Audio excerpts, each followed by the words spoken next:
भारत से टकराव की कीमत क्या बांग्लादेश चुका पाएगा?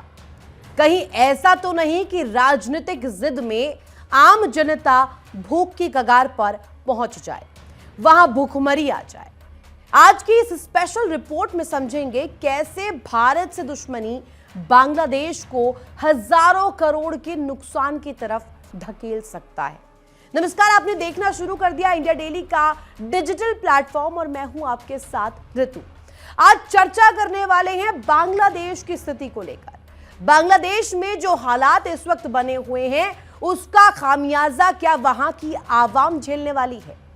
क्या वहां पर भुखमरी की कगार पर देश आ चुका है? अब आपको सबसे पहले बताते हैं कि मुद्दा आखिर क्या है। हाल के महीनों में भारत और बांग्लादेश के रिश्तों में कड़वाहट बढ़ी है, खासतौर पर अंतरिम सरकार और मोहम्मद यूनुस के नेतृत्व में लिए जा रहे कुछ फैसलों को लेकर भारत में नाराजगी देखी जा रही है और यही फैसले अब बांग्लादेश की अर्थव्यवस्था पर भारी पड़ते भी दिखाई दे रहे हैं। और अब आपको बताते हैं कि 9,000 करोड़ के नुकसान की बात कहां से और क्यों निकल कर आई है। मीडिया रिपोर्ट्स के मुताबिक अगर भारत के साथ व्यापार, ट्रांजिट और सहयोग प्रभावित होता है तो बांग्लादेश को करीब 9,000 करोड़ रुपए तक का झटका लग सकता है। यानी कि ये दुश्मनी जो है बांग्लादेश को भारी पड़ सकती है। भारत बांग्लादेश का सबसे बड़ा ट्रेड पार्टनर है क्योंकि जरूरी खदान हो, बिजली हो और ट्रांजिट सपोर्ट देने वाला देश है। ऐसे में भूखमरी का खतरा आखिर क्यों मंडरा रहा है बांग्लादेश पर, ये जानिए। सबसे पहले बांग्लादेश बड़ी मात्रा में चावल, गेहूं, दालें और सब्जियां जो है भारत से इंपोर्ट करता है। अगर सप्लाई चेन बाधित होती है तो महंगाई बढ़ने वाली है बांग्लादेश में, यह माना जाता है। गरीब तबका सबसे ज्यादा प्रभावित होगा और भूख सिर्फ शब्द नहीं, हकीकत बन सकती है।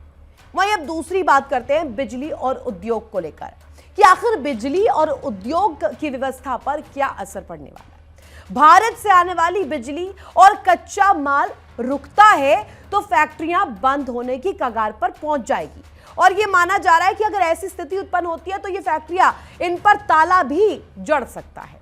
गारमेंट्स इंडस्ट्री की बात करें, बुरी तरीके से प्रभावित होगा और लाखों लोगों की नौकरियां खतरे की जद में आ सकती है। अब आपको बताते हैं कि ये जो हालिया स्थिति बांग्लादेश में उत्पन्न हुई है, बांग्लादेश में अल्पसंख्यकों को लेकर जो स्थिति है या हिंदुओं को लेकर के जो तस्वीर एक पेश की जा रही है अंतर्राष्ट्रीय पटल पर, वो किस कदर है। एक तरफ तो लगातार हिंदुओं को टारगेट किया जा रहा है, लगातार हिंदुओं के नरसंहार को लेकर तस्वीर सामने आ रही है। पहले दीपू चंद्र दास, फिर अमृत मंडल और अब बजेंद्र को लेकर तस्वीर सामने आई। लेकिन इसके बाद एक बड़ा सवाल यह खड़ा हुआ कि यह यूनुस की जिद है या रणनीति, सोची समझी रणनीति, इसको लेकर के सवाल किए गए। आलोचकों का कहना है कि यूनुस सरकार भावनात्मक फैसले ले रही है, बिना यह सोचे कि जमीन पर उसका क्या असर होगा, ग्राउंड पर क्या उसकी तस्वीर होगी और लोग उसे कैसे लेने वाले हैं। अब सवाल यह है कि क्या राजनीतिक स्टैंड जनता से ज्यादा इंपॉर्टेंट है यूनुस के लिए, और आगे क्या होने वाला है इसको लेकर के भी पूरे देश भर में या यूं कहिए बांग्लादेश के अलावा भारत में भी चर्चा हो रही है कि बांग्लादेश में आने वाले दिनों में होने क्या वाला है। अगर हालात नहीं सुधरे तो बांग्लादेश को आर्थिक, सामाजिक और मानवीय संकट का सामना करना पड़ सकता है। अब फैसला ढाका के हाथ में है कि उसे टकराव चाहिए या बातचीत चाहिए, स्थिति को स्टेबल करना है या जिहादी जो चैप्टर वहां पर खुला है उसे आगे ले जाना है। अब इस पर आप क्या सोचते हैं? क्या भारत से टकराव बांग्लादेश को भारी पड़ने वाला है? अपनी राय कमेंट बॉक्स में जरूर दीजिएगा और वीडियो अगर पसंद आए तो लाइक और चैनल को सब्सक्राइब करना ना भूलिए। धन्यवाद।